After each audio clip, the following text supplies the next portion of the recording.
Good morning and welcome to banddirector.com. My name is Jeff McCoy, Director of Fine Arts for the Troy School District. Welcome to Troy, Michigan and to Troy High School. We greatly appreciate the Con Summer Corporation and banddirector.com partnering with us on this project and bringing in Mr. Scott Kurtzweil to perform for us and also to talk with our students and talk about performance issues. We're really excited about this opportunity to share this experience through technology and an interactive classroom experience, and we're truly looking forward to it. At this time, I'd like to introduce the Director of Bands of Troy High School, Mr. Brian Nutting.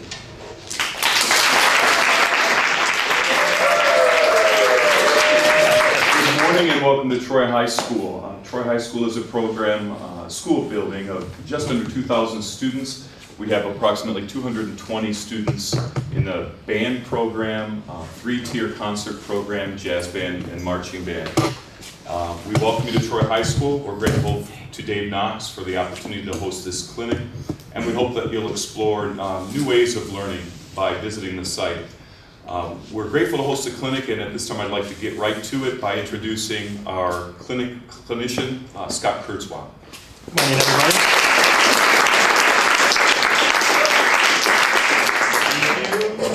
It's interesting that what we're going to talk about today is how to put a performance together, because as of, what was it when you contacted me? Friday, Saturday, I wasn't planning on doing a performance today. I was planning on just coming in and doing a Clarinet Masterclass where I get to sit and talk and be nice and safe, but somebody wanted me to put a horn in my face, so I kind of had to throw some things together pretty quickly. What we're going to do is we're going to start with just a performance of a simple clarinet etude. Where are the clarinet players in the room? I'm so sorry. I'm so sorry. Rose number one is what we're going to be doing. If any of you are studying privately, you've probably done it 100 times already, so you can put your iPod in and just kind of check back in when we're done. We're going to start with Rose 1, mostly because it's the one that I have chops that I think I can get through today. And then we'll talk about how we can break that etude down into its component parts, making sure that you're pushing the right buttons at the right time, making sure that you're exploring your phrases, different ways to practice things, different ways to map it out. Okay, so what I really want from all of you, questions, input, if you want, you can throw something at me as long as it's soft. We'll go ahead and try to get your questions answered, all right? So we'll start with a little Rose.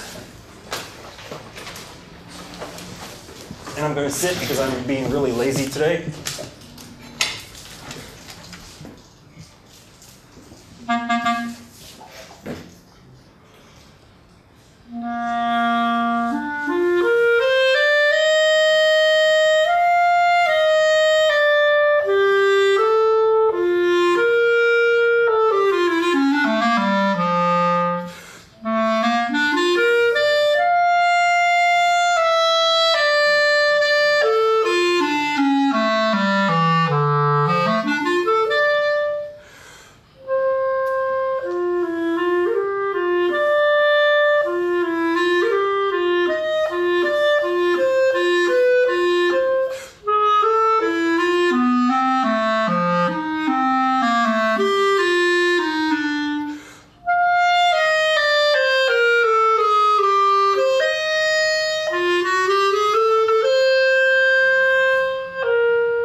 Okay, so what do we do? What is one of the first things that we do when we get a piece of music? Your private teacher plops it down on the stand in front of you. Your band director plops it down on the stand in front of you.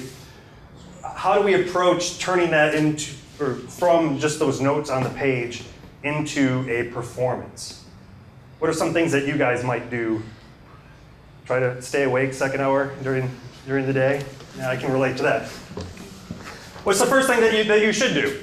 You want to go through and figure out what the notes are. Okay, so let's assume that what we just did was what I would call a cold read, and in a lot of ways it was. Okay, a cold read would be where you take a new piece of music, you slap it down on the stand, and you just read through it. You try to get a feel for what the piece is. Did anybody do that with new etudes, your band music? Usually when you first put a piece of music down in front of the band, you're just going to read through it, correct? You don't start breaking down into, oboe, I need a little bit more color here, or percussion, a little bit less tamburo there. You actually start with just a cold read. So let's assume that what we just did was our cold read. How are we going to go ahead and make sure that we can get those notes transformed into a performance? Okay? Basically, that P word that none of us really want to admit is out there is we want to practice. All right? Let's look. Some of you are looking at me like, that's something I never do. I have no idea what you're talking about. How do we practice? What are effective ways to practice? For me, because I've got the day gig and I'm pretty scattered as it is, I have to sit down before I practice and figure out what exactly I'm going to accomplish during that 15, 20 minutes, half an hour. On a really, really good day, I might get to sit and play for a whole hour now, which is pretty phenomenal. It's not like the old days when you're in school and you could play for 3, 4, 5, 6 hours a day and really get a lot done, but also waste a lot of time. It has to be really focused. So you want to sit down and decide, what am I going to get done today? For most of you, it may be I'm going to do the warm-up that my band director prescribes or my private teacher prescribes because that's going to help me focus and help me remember how to play the instrument correctly. And then I'm going to dive into the music. So let's take that new piece of music that your band director just put down on your stand. I want to get through today, be able to play the notes from letter A to letter B, rehearsal A to rehearsal B, at 120 beats a minute. That's my goal. So how do I go about accomplishing that? What's that? Start slow. Yeah. That's the most common way, but it's also the one thing for most woodwind players we tend to forget. Most of us have what we call woodwinditis. I see lots of black on the page, so therefore I associate that as fast, and I tend to take it faster than what it has to be. And when we practice, a lot of times we don't slow things down to its basal point. And one thing that I've realized, and I'm sure because this is a really fine program, this will not come as a shock to you, you can't play it slowly, you can't play it fast, accurately, ever. Okay, so you need to build up what is called muscle memory. You guys heard that term? Okay, you're building up muscle memory. You want to make sure that that pinky always goes where that pinky is supposed to go. You want to make sure that you're always getting that A key exactly at the right spot where you want to get the A key. So something simple. Part of the Mozart that tends to freak a lot of people out. Okay, you start getting to that simple arpeggio, right? You want to make sure that you're getting it accurately, so you'll slow it down.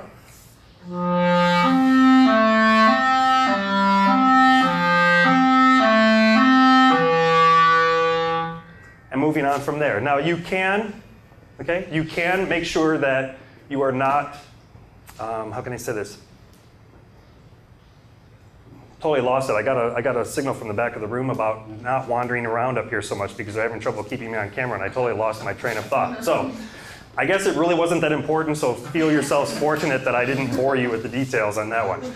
But you want to start very, very slowly, playing with good concepts, okay? I noticed on the board behind me, it's all about the air. So you want to make sure that when you're practicing slowly, you're not overburdened with all of the technical aspects. You really concentrate on the fundamentals of good sound, good air, and good embouchure. Put those two things in and then start adding the fingers and building up the muscle memory.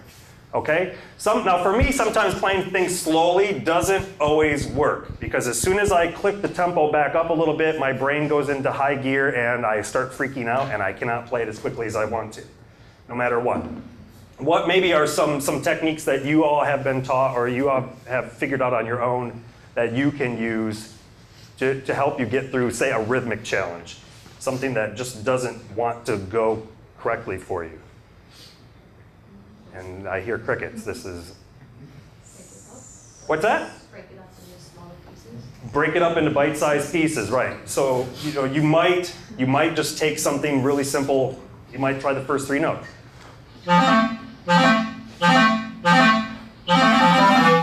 And move on and add to it, right? You keep adding to it. Something that helps me when I'm breaking things down into bite-sized pieces is I always start at the end and work backward. Yeah? Some of you have done that too? Yeah, that way you're always moving towards something you already know, so you're not delving into unfamiliar territory. It helps me. Okay, other than breaking things up, okay, into smaller pieces, more containable pieces for you to focus on. There's a couple other things. Have any of you ever used changing the rhythms? Yeah. Okay? A lot of people will do like a swing rhythm sometimes if you've got like, say, a simple, you're laughing, you've done that before? There's a section in Debussy that I still can't play cold, okay? Just getting up that lick, but if you change it, okay? See, you laugh, but I played it cleanly because I wasn't thinking about the notes, I was thinking about just changing up the rhythm, okay? So you change up the rhythm a little bit. It changes your mindset. It gets you away from, oh, I've got to make sure that I push this button here, and I've got good air, and is my tie on straight, and this microphone is really bothering me, and all kinds of other things that take away from your performance. It frees your brain up to concentrate on one simple thing at a time. You change it up. Now, you can change the rhythm up to be anything that you want. You can invert that. Anything you want to do. You really can. Trust me, it will work for you. Okay, so you change up the rhythms. Anything else that you guys that you've tried in the past? No? How about trying to figure out how it was written? Okay? Music is a lot of what? It's a lot of patterns. Whether it's contemporary music or Bach, it really doesn't matter. It's usually a lot of just little patterns, thematic material in some capacity. And in most cases, that thematic material is going to come back at some point during that performance or in that piece. So even if it's a variant of that original idea, that original little theme that you played, you can base that, what you're practicing on things that you already know from another section, all right? Also, you can lay it back, that simple little Mozart-y thing. Okay, we've all practiced our scales, and we've all practiced our arpeggios, and we all know our majors and minor chords and dominant sevenths and all of that, right? No, that's okay. Nobody would expect you to at this point. But there is a reason for learning your scales. As I tell my students all the time, yeah, I do this just because I'm a really sadistic individual, and I want to make sure that I torture you as much as I can during that hour that you're unfortunate enough to spend with me each week. The scales and the arpeggios actually apply to a lot of the music that you're going to see. And it gets back to muscle memory. You're learning that muscle memory during that scale and arpeggio that will apply directly to the music that you're going to be playing. And if you recognize it, for example, let's see, in my pile of stuff up here. You guys ever done the Saint-Saëns, clarinet players? The Saint-Saëns Sonata for Solo and Ensemble? No? Okay, good. I might have something here that will pique your interest. There's a lick, there's what do we call it in band, a run? We call them runs when you have a lot of notes together and they're all linear. Okay, it's this awful scale when you're looking at it. It's like 1,000 flats all lined up. But if you actually break it down, it starts on an F. And if you look at it and you were to divide up all the flats that you see in that scale as it's written out, it's a D flat major scale. That starts on the 3rd note of the scale. So when I'm working with a student on that, I'll say, all right, here's the scale that you're going to learn this week, your D flat major scale. Learn that, and then you'll be able to play that lick because you'll already have that under your hands. It's a pretty straightforward approach.